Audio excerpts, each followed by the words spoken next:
काय म्हणतात बोल आता. अजून अजून झालं एवढंच. अजून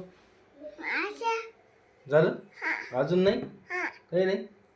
काऊन शिव्या काऊन द्यायला काऊन द्यायला कशामुळं कशामुळं शिव्या द्यायला